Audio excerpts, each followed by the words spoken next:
Hi, I'm Chris with Scott Technology Group, and today we're here to discuss jams and the proper procedure to remove them. Today we have our Canon C5800 series machine, and we'll be using this as our example.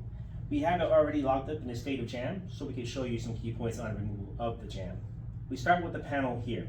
The control panel will give us a clear indicator of where to begin our search for this jam. In this case, we see here by our little picture display, we have a red light blinking on our right hand side. So we'll go ahead and start with our right hand door by grabbing our door here and opening. Fully extend the door until it actually drops. And at this point, we can see any paper that should be jammed in the machine. In this case, we see it right here in the fusing element. Keep in mind that the fuser is hot, so it's advised not to touch it. Thus, we have the stickers here warning us of that danger. Now, to remove this jam, we have some key points to look at. One of them is the green tab here. If we take this tab and pull it down, this opens that gate into the fuser, which provides us clearer access to the paper. Now, to avoid tearing the paper while we remove it, and thus compounding the issue of the jam, we want to grab it from both ends, and then in this specific case, raise it up and out of the machine, as you'll see me do so now. Once you get that paper out of the machine, you can go ahead and discard it or return it to wherever you need. Close the gate bin here, and then on the side of the door, you'll notice there is this mark here. This is the point of contact you want to press the machine to secure the door fully against itself. At that point, we want to go ahead and check our lower trays here. So we'll begin by opening those up. And what we are looking for here is any paper that may have begun to feed into the machine before it jammed. In this case, if there was paper either in this one or the one below it, we will go ahead and remove that paper out of the machine, close the gates, and this action resets those switches, telling the machine that the jam has been cleared.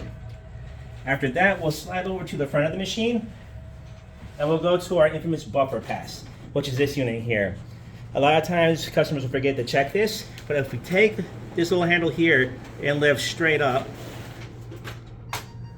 well, there may be paper jammed underneath here. And if there is, we want to go ahead and grab that paper, remove it from the machine, and do what we need to do with that paper, then close this door, clearing that switch. At this point, it is now clear to go ahead and check our cassettes for any paper that may have been jammed or stuck inside. We'll start with tray 1. We will take that tray and fully extend it. Now at this point, you see the tray is pretty full, and ideally what you want to do is let the tray naturally empty itself before refilling the tray.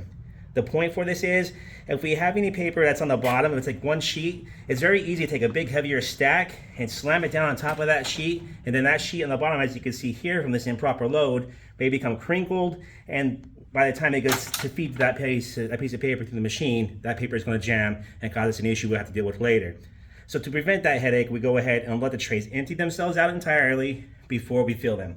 And again, we do that by fully extending the tray, opening our guides, taking our paper, putting it back in, tuck our guides, make sure it's nice and firm, and then go ahead and close the tray. We do the same thing again for tray 2. Pull it all the way out, open up our guides, go ahead and place our new paper stack inside, or remove any paper that may be jammed inside, close our tabs, and then go ahead and give our door a gentle push, and it will self-close for you, as you see there. You may do that same procedure for trays 3 and 4. At this point, we now want to go ahead and take a look at our finisher. Now that we have an external finisher, depending on where the jam job happened, it may be further down the end of the stream. In this particular case, we will open up this door here, and we will take a look at our 2 levers and a knob. The knob here is a manual turn for a lever that we'll see when we open up this lever here, open up the top, and then we lift this lever here. This gives us a full view of any paper that may be jammed in here, oftentimes in this area, and it may be hard to get with your hands. This is why we have this roller here. By rotating this roller, we could either feed that paper more towards us or more towards back into the machine to get to a position in which we could easily grab it, remove it, and then go ahead and lower our gate, close our tabs, close our front door, and at that point, our machine should return to a natural state, and we can go ahead and resume our printing. If you have any other questions, you can go ahead and reach us here. Our number is on the sticker, and we would love to come out and see you. Thank you.